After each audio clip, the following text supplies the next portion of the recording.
Sierra Robinson asks, what are some strategies for launching a new business? I was asked a question in the first ever episode of Freedom Fastlane TV where someone asked, what would you do if you only had $500 a month to start a business? And I said I would put every dime of that into building up an audience. It could be an email list, it could be a Facebook list, it could be an Instagram following. I don't care what it is, but spend your money on advertising so that you have leads and you have eyeballs. I think that is the best way to launch any business. I would combine that with a quote from one of my mentors, Dan Sullivan. He says, only test new ideas on check writers, meaning people who would actually be customers. Go to them and say, would you pay for X, Y, and Z? If we released a new product, if we released this service, whatever it is, ask them, would you pay for this? So those two things give you the feedback that you need to be able to launch quickly and effectively.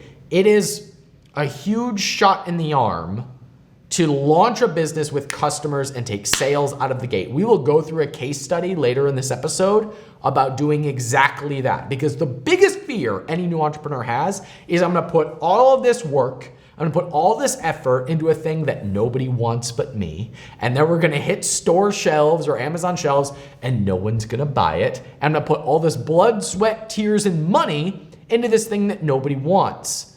The way we mitigate that is by building up eyeballs and asking them if they actually want it, and releasing that as fast as possible and getting feedback. There's a difference between feedback and failure. Feedback means something can be changed. Failure means you gave up and you scrapped the whole thing and you lost. And even then you learned something and you could reiterate the product and bring it back and be successful.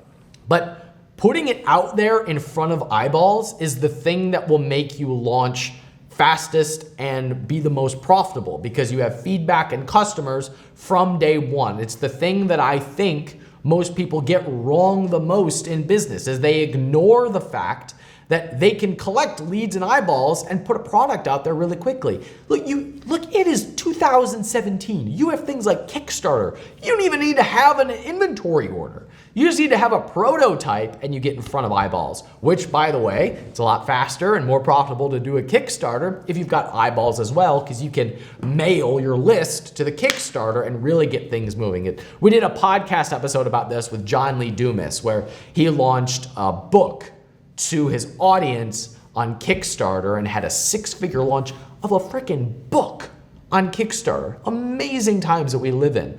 This is the magic formula, people. This is a writer downer.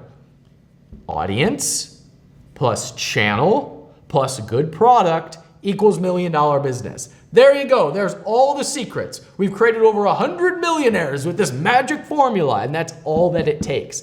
If you have eyeballs, which comes from a Facebook following, an email list would be preferable because the highest ROIs come from email.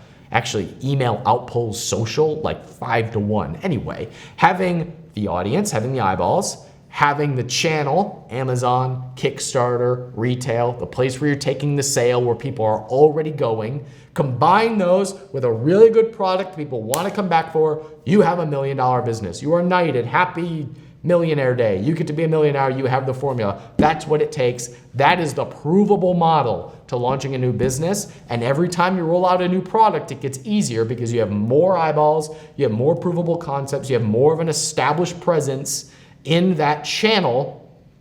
The way you start is by collecting the audience, collecting the eyeballs to launch that first product, and that's where everything starts.